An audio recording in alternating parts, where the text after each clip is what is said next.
έχω την πολύ μεγάλη χαρά να συναντώ τηλεοπτικά τον κύριο Κωνσταντίνο Αρχοντάκη. Είναι παθολόγος. Καλώς ήρθατε. Ευχαριστώ πολύ. Χρόνια πολλά. Χαίρομαι πάρα πολύ που είστε εδώ. Να είστε καλά. Τι κάνετε? Μια χαρά. Κάνουν πάρτι οι ιώσεις, Ναι. Και μαζί με τις ιώσεις και τα κρυολογήματα και η γρίπη, ή όλα αυτά είναι το ίδιο πράγμα, γιατί υπάρχει μία σύγχυση? Ναι, θα τα λέγαμε ότι είναι εποχιακές λοιμώξεις του αναπνευστικού συστήματος. Έτσι μπορούμε να τα ορίσουμε, στα οποία συμμετέχουν διάφοροι ιοί. Τώρα θα μπορούσαμε να πιούμε, έτσι να καταλάβει και ο κόσμος, ποιοι είναι οι. Η πρώτα είναι το κοινό κρυολόγημα, το οποίο περιέχει τον ρυνοϊό, έτσι λέγεται, που είναι μια ελαφρά λίμωξη, που και αυτή έχει συμμετοχή το αναπνευστικό, δηλαδή καταρροή η μύτη, πονάει ο λαιμός, δέκατα, καταβολή, πονοκέφαλο, δεν έχει μεγάλη διάρκεια συνήθως και τα συμπτώματα μπορεί να πάει βέβαια και αυτό μες στη βδομάδα, αλλά μέσα στις 5 μέρες έχει τακτοποιηθεί περίπου.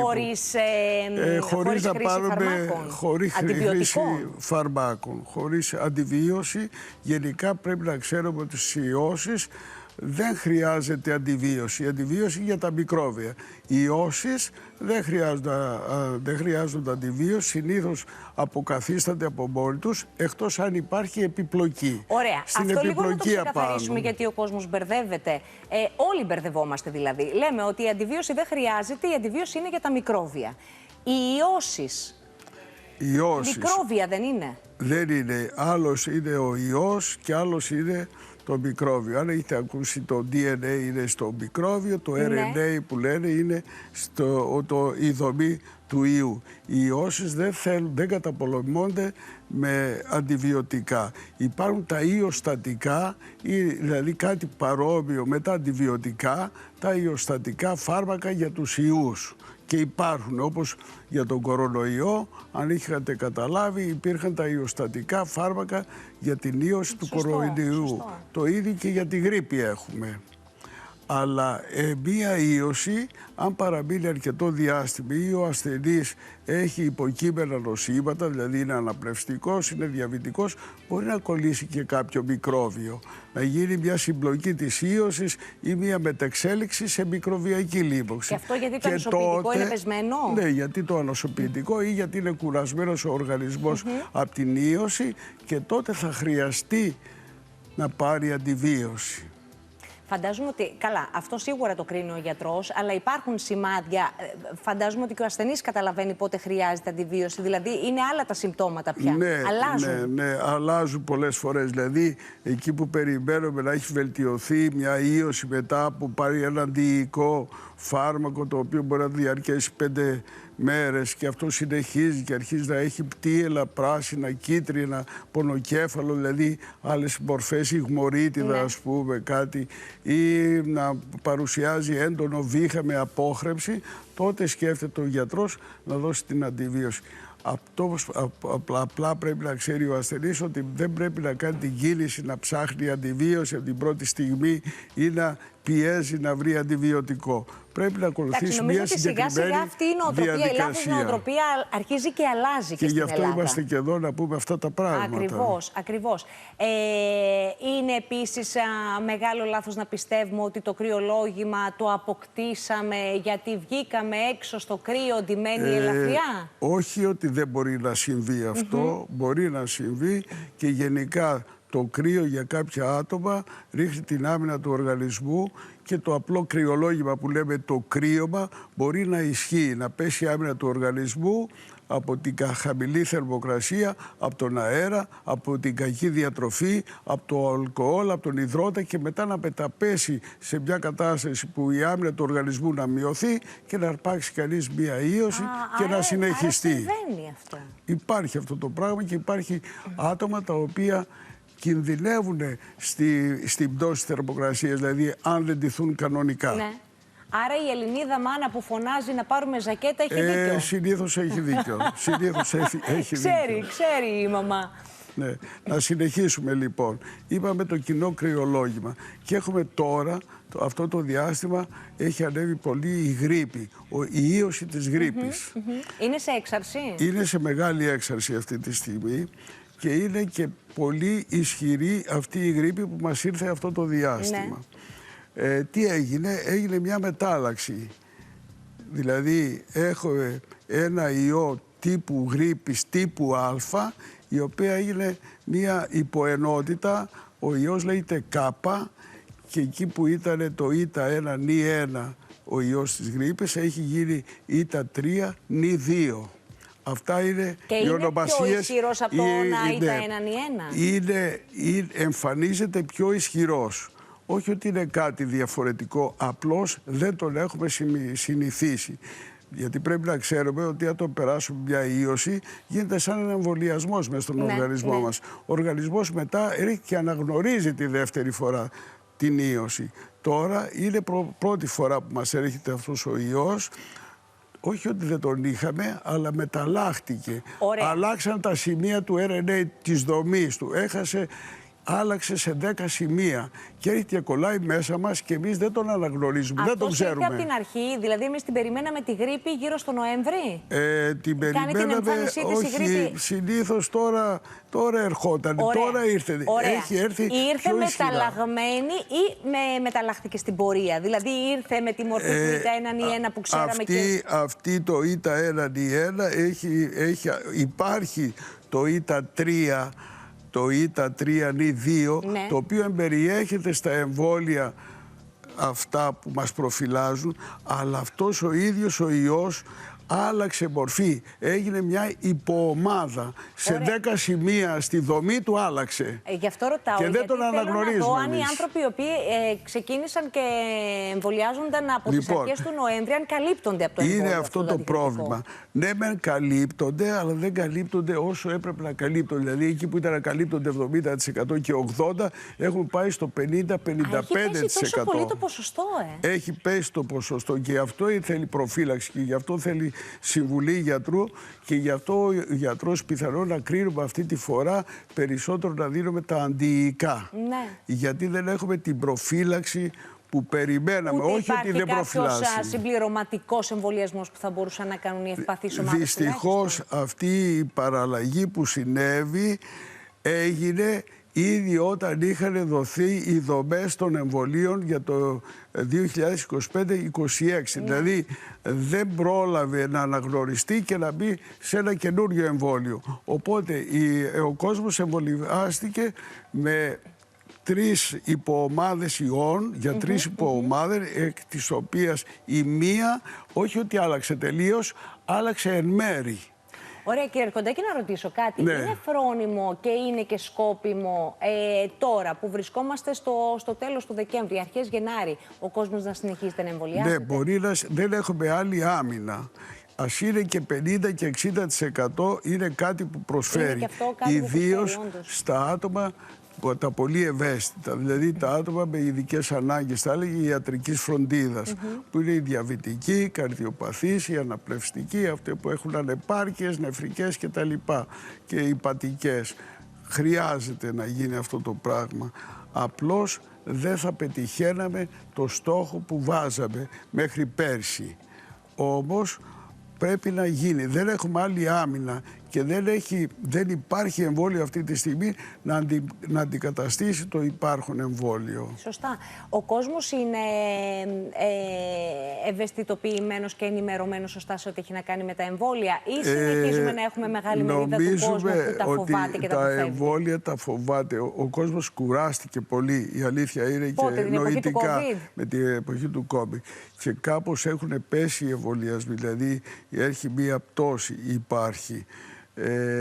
Και βέβαια ακούγοντας και όλα αυτά που έχουν κυκλοφορήσει, διαβάζοντας και ο κόσμος ενημερώνεται και με την τεχνική νοημοσύνη που λέει ότι άλλαξε, τι άλλαξε. Σου λέει άλλαξε, τώρα πλέον άλλαξε. Όμως πρέπει να ξέρει... το λέτε γιατί στο τρίτο μέρος της εκπομπής θα ασχοληθούμε σοβαρά με την τεχνική νοημοσύνη. Πρέπει να ξέρει όμως ότι αυτό το εμβόλιο, επειδή προφυλάζει εν μέρη και αυτό το υποτύπου του τύπου Α της γρίπης Ήτα 3 νη 2, δεν τον προφυλάζει το 70 και 80%, αλλά προφυλάζει 50 και 60%. Και αυτό είναι θεραπευτικό. Και αυτοί που έχουν κάνει προφυλάζονται και δεν θα φτάσουν να πάνε στα νοσοκομεία. Ωραία.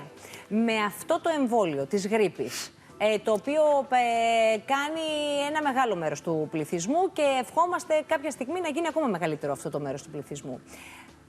Προφυλάσσεται ο οργανισμός και από τις άλλες ιώσεις ή όχι, μόνο από τη γρίπη και αυτό πια στο 50-55%? Είναι στη γρίπη και στους συγκεκριμένους τύπους της γρίπης. Μάλιστα. Σε 3 τύπους. Είναι 2 τύποι της ομάδας Α και 1 της Β. Υπήρχε και ένα τετραπλό εμβόλιο πέρσι, αλλά ο ένας εκ των τύπων αυτών εξαλείφθηκε και έχουμε τα τριπλά. Απλώς πρέπει να ξέρουν αυτοί που μας ακούνε ότι υπάρχουν και ενισχυμένα εμβόλια πλέον. Και ποιος θα κρίνει, ποιος αυτό θα είναι, κάνει το ενισχυμένο και ποιος το απλό? Είναι για τα άτομα με σοβαρές υποκείμενες ασθένειες. Ναι. Και αυτό το κρίνει ο γιατρός, πάει μετά πάνω από 60-65 χρονών και μπορεί να το συνταγογραφήσει. Έχει διπλή ενίσχυση, δηλαδή κάνει διπλή δουλειά, θα έλεγε κανείς, στην ανοσία του οργανισμού.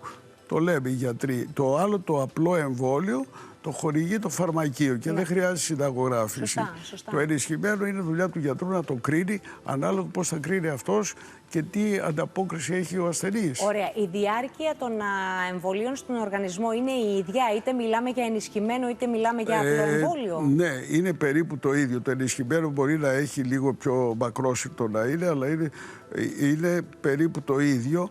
Και χορηγούμε ένα εμβόλιο το εξάμηνο. Παλιότερα λέγαμε και ένα δεύτερο. Το δεύτερο μπορεί να γίνει σε πολύ. Είναι 6 μήνες η διάρκεια ναι, μάλλον μία εποχή. Δηλαδή η εποχή που ξεκινάει τον Οκτώβριο και πάει τον Μάρτιο-Απρίλιο, όσο βγαίνει όσο διάρκεια δηλαδή έχει ίωση. Έχουμε χρησιμοποιήσει και μια φορά, άμα γίνει πολύ νωρίς, για άτομα που ιδιαίτερες ανάγκες, να γίνει και ένα δεύτερο. Αλλά αυτό δεν θα το κάνει μόνος του, θα το κάνει με συμβουλή γιατρού. Ναι, προφανώς. Τις φοβόμαστε γενικότερα τις ιώσεις και τη γρίπη, γιατί φοβόμαστε τα εμβόλια. Από τη γρίπη πηγαίνει πολλοί κόσμος, φτάνει να πάει στο νοσοκομείο. Διότι είπαμε μπορεί να κάνει επιπλοκή η γρίπη. Ναι. Μπορεί να γίνει η εογενής πνευμονία, μπορεί στη ίωση πάνω να έρθει το μικρόβιο να πάθει πνευμονία. Βαριά νόσος του αναπνευστικού συστήματος, η οποία αν υπάρχουν υποκείμενα νοσήματα, δηλαδή αναπνευστικές ανεπάρκειες, μπορεί να μας οδηγήσει και στο θάνατο. Φέτο, από ό,τι λένε, έχουν πεθάνει, δεν είχαμε πάρα πολύ γρίπη, δεν είχαμε θνητότητα. Στις μονάδες εντατικής θεραπείας πεθάνανε γύρω στα 160 άτομα. Αλλά και στην κοινότητα πεθαίνει κανείς με άλλα νοσήματα. Αυτό όμως πάνε όλα μαζί. Και είναι καλό να το ξεκαθαρίσουμε, διότι δημιουργήθηκε μια τρομερή παραφιλολογία και την εποχή του κορονοϊού. Θνησιμότητα υπήρχε πάντα εξαιτίας της γρίπης και όχι των εμβολίων. Δεν ήταν τα εμβόλια η αιτία που οι άνθρωποι έχαναν τη ζωή τους, αλλά η γρίπη. Καμία σχέση δεν έχουν τα εμβόλια με την θνητότητα και τη θνησιμότητα της κοινότητας. Τα εμβόλια είναι παλιά, πολύ παλιά χρησιμοποιημένα. Της γρίπης μια 20 τα δίνουμε και εγώ προσωπικά και παραπάνω. Δεν είδαμε συμπτωματολογία να υπάρχει κάτι, μόνο θετική ανταπόκριση έχουμε.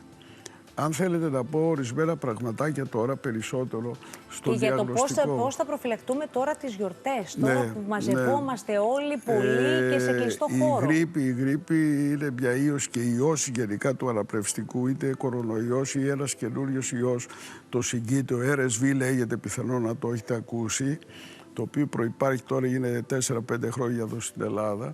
Αυτές όλες αναπτύσσονται με το αναπνευστικό σύστημα, δηλαδή με την αναπνοή, στα γονίδια που θα φύγουν από το στόμα του ασθενούς, στον φίλο του παραδίπλα, στον συνομιλητή του, με αυτόν που τρώνε την ίδια ώρα εκεί. Και σε κλειστούς χώρους που μαζεύονται πολλοί. Κλειστοί χώροι μπορεί να είναι οι αίθουσες κινηματογράφου, οι αίθουσες χορού, το εστιατόριο, το σχολείο, το σπίτι, όλα αυτά τα πράγματα. Ερώτηση πάνω σε αυτό που λέτε και παρένθεση. Μπορεί αυτό να συμβεί και σε έναν ανοιχτό χώρο που όμως υπάρχει πάρα πολλής κόσμος μαζεμένος?